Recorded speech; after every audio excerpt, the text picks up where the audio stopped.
বোঝাবো তোমাকে? এটা অসম্ভব। আমাদের পালিয়ে যাওয়া ছাড়া আর কোনো উপায় নেই। প্রিয়া, তুমি আমাকে ভালোবাসো তো প্রিয়া? নিজের জীবনের থেকেও বেশি, আকাশ।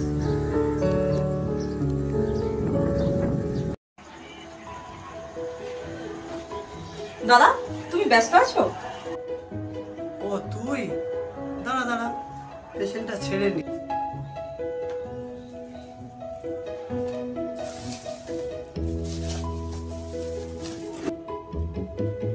কিরে কিছু বলবি?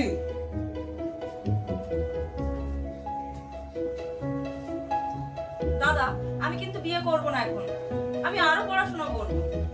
আরো পড়াশোনা করবি? আমি তো ওখানে বিয়ের কথা দিয়ে রেখেছি, শুধু ডেটটা ফাইনাল করলেই বিয়ে। দাদা প্লিজ দাদা, আমার বিয়েটা দিও না। আমার অনেক স্বপ্ন, বাবার মতো তোমার মতো ডাক্তার হব। তোমার মনে আছে দাদা, বাবা যখন মারা যায় কি বলে গিয়েছিল? আমার সব স্বপ্ন পূরণ করতে। প্লিজ দাদা, আমার বিয়েটা দিও না।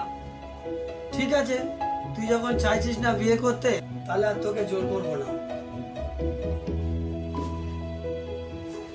আমার ভালো দাদা।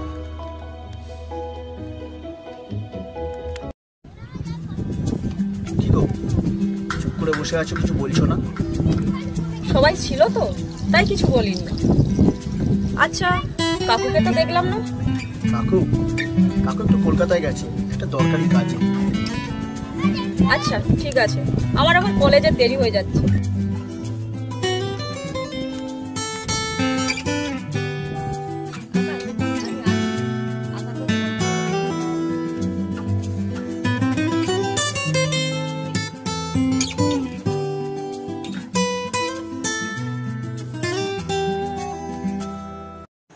কিরে কেমন আছিস? ভালো আছি। তোর মা কোথায়? মা লোকের বাড়ি কাজে গেছে। তোর কাশিটা তো প্রচন্ড হচ্ছে, কি হয়েছে তোর বল? কালকে রাত থেকে খুব জ্বর আর পেটে ব্যথা। নিচের দিকে তাকা, জিভটা বার কর দেখি।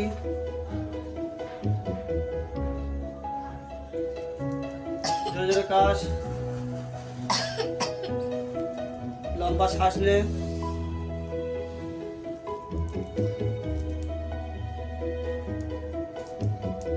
এই নে, এই সিরাপটা দিচ্ছি। এই যে দাগ দেখছিস তো, এই দাগে সকালে বিকালে এক দাগ করে খাবি।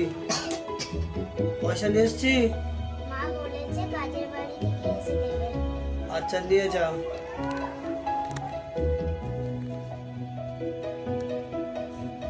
আসুন, আপনি আসুন।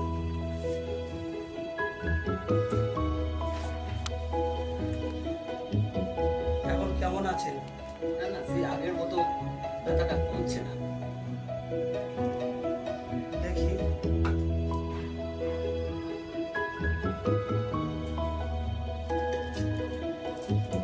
দেখি জোরে জোরে শ্বাস নেন তো।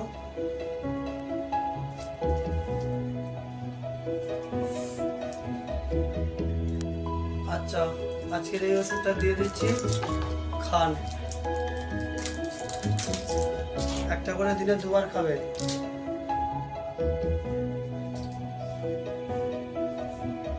না না ঠিক আছে, রাখুন। আগে আপনি সুস্থ হন, পরে দেবেন। ঠিক আছে ডাক্তারবাবু, আসছি।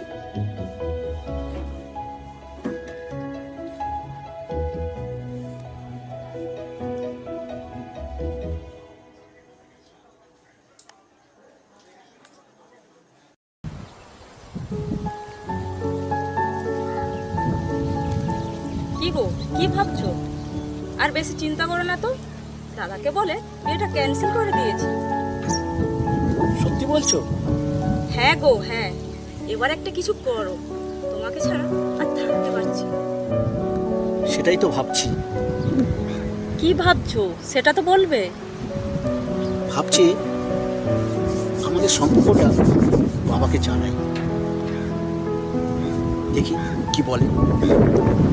তোমার মনে হয় তোমার বাবা মানবে? মনে তো হয় মানবে,